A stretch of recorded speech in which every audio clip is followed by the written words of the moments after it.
Во петокот пред централниот настан од манифестацијата Денови на Кочанскиот ориз во библиотеката Искра се одржа Балканската поетска вечер на која настапија поети од повеќе држави, меѓу кои од Србија и Бугарија.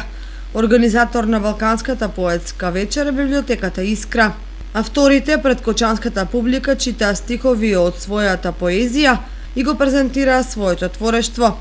По Балканската поетска вечер во Центарот за култура Бели Мугри беше промовирана книгата на Оризот од Зоран и Оливера Поповик. Sastoji se iz 3 dela. U prvom delu si je data Книгата за Оризот се состои од 3 дела. Во првиот дел се зборува за Оризот, начинот на кој се одгледува и како настанал. Вториот дел ги опфаќа непознатите јадења кои се подготвуваат од ориз, а во третиот дел се рецепти на познати јадења кои се прават од ориз.